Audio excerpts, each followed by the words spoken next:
une chose sur le Shir HaShirim. En fait, nous avons une habitude à la maison, vu que on dit que c'est bien de le lire tous les vendredis soirs, après-midi, à Kabbalat Shabbat. Généralement, après, on prend un verset, on lit le commentaire donc, du Miam Luez. Et cette semaine, nous avons eu un verset qu'on n'avait jamais eu auparavant, de 12, qui dit « Les fleurs sont apparues dans le pays, le temps du chant est arrivé, et le roucoulement de la tourterelle est entendu dans notre pays. » Et bien évidemment, il y a des allusions, entre autres, à la fin des temps, il y a des allusions à la sortie d'Égypte, au fait que les Israélites se sont étonnés, ils ont dit à Moshe et à Aaron, qui sont les fleurs dont on parle, qui sont apparues dans le pays. Mais les 400 ans, ils sont pas finis, donc voilà, est-ce que la sortie c'est maintenant? Et une chose qui m'a énormément plu, c'est ça. En fait, il dit le roucoulement de la tourterelle,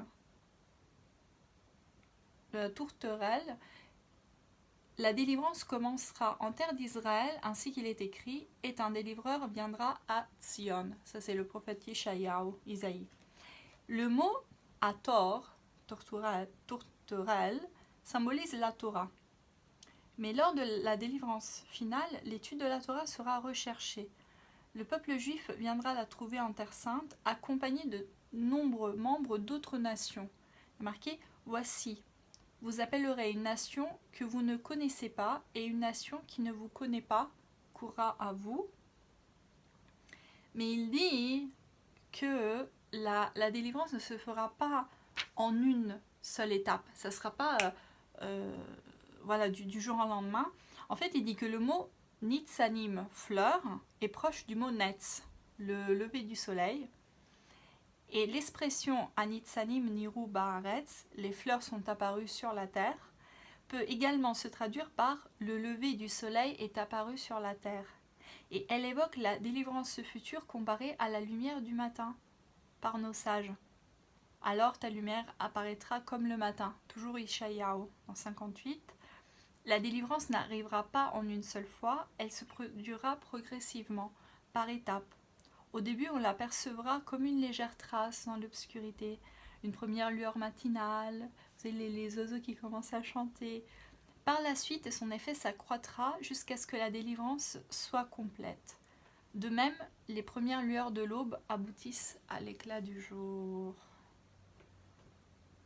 On dit aussi donc, que le blé sera récolté très vite après avoir été planté.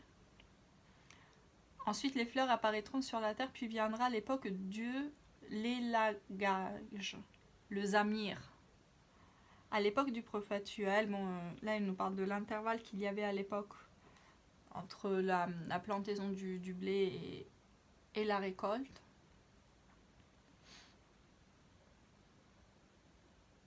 Mais on nous dit en plus qu'il y aura un gros mouvement de Teshuvah dans le monde. C'est ça voilà. Comme les fleurs apparaissent après la pluie, la souffrance de l'exil conduira le peuple juif au repentir. Ensuite, le roucoulement de la tourterelle, le cri joyeux de la délivrance sera entendu dans le pays. Et un partage du Miam Luaz que j'ai aimé. Et je vous souhaite Shawata.